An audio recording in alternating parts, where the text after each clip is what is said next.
दुर्गा सप्तशती का 13वां अध्याय। राजा सुरथ और वैश्य को देवी का वरदान। महर्षि मेधा ने कहा, हे राजन, इस प्रकार देवी के उत्तम महात्म्य का वर्णन मैंने तुमको सुनाया। जगत को धारण करने वाली इस देवी का ऐसा ही प्रभाव है। वही देवी ज्ञान के देने वाली है और भगवान विष्णु की इस माया के प्रभाव से तुम और ये वैश्य तथा अन्य विवेकी जन मोहित होते हैं और भविष्य में मोहित होंगे। हे राजन, तुम इसी परमेश्वरी की शरण में जाओ। यही भगवती आराधना करने पर मनुष्य को भोग, स्वर्ग तथा मोक्ष प्रदान करती है। मार्कंडेय जी ने कहा, महर्षि मेधा की ये बात सुनकर राजा सुरथ ने उन व्रत वाले ऋषि को प्रणाम किया और राज्य के छिन जाने के कारण उसके मन में अत्यंत ग्लानि हुई और वो राजा तथा वैश्य तपस्या के लिए वन को चले गए और नदी के तट पर आसन लगाकर भगवती के दर्शनों के लिए तपस्या करने लगे। दोनों ने नदी के तट पर देवी की मूर्ति बनाई और पुष्प, धूप, दीप तथा हवन द्वारा उसका पूजन करने लगे। पहले उन्होंने आहार को कम कर दिया, फिर बिल्कुल निराहार रहकर भगवती में मन लगाकर एकाग्रता पूर्वक उसकी आराधना करने लगे।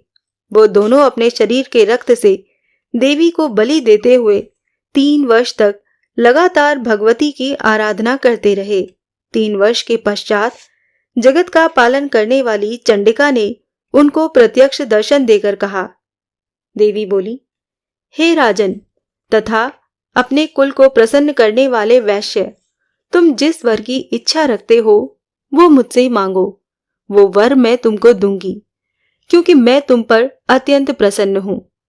मार्कंडेय जी कहते हैं, ये सुनकर राजा ने अगले जन्म में नष्ट न होने वाला अखंड राज्य और इस जन्म में बलपूर्वक अपने शत्रुओं को नष्ट करने के पश्चात अपना पुनः राज्य प्राप्त करने के लिए भगवती से वरदान मांगा। और वैश्य ने भी, जिसका चित्त संसार की ओर से विरक्त हो चुका था, अतः भगवती से अपनी ममता तथा अहंकार रूप आसक्ति को नष्ट कर देने वाले ज्ञान को देने के लिए कहा। देवी ने कहा, हे राजन, तुम शीघ्र ही अपने शत्रुओं को मारकर पुनः अपना राज्य प्राप्त कर लोगे। तुम्हारा राज्य स्थिर रहने वाला होगा। फिर मृत्यु के पश्चात आप सूर्यदेव के अंश से जन्म लेकर सावर्णिक मनु के नाम से इस पृथ्वी पर ख्याति प्राप्त होंगे। हे वैश्य, कुल में श्रेष्ठ आपने जो मुझसे वर मांगा है वो आपको देती हूं। आपको मोक्ष के देने वाले ज्ञान की प्राप्ति होगी। मार्कंडेय जी कहते हैं, इस प्रकार उन दोनों को मनवांछित वर प्रदान कर तथा उनसे अपनी स्तुति सुनकर भगवती अंतर ध्यान हो गईं। और इस प्रकार क्षत्रियों में श्रेष्ठ वो राजा सुरथ भगवान सूर्यदेव से जन्म लेकर इस पृथ्वी पर सावर्णिक मनु के नाम से विख्यात होंगे।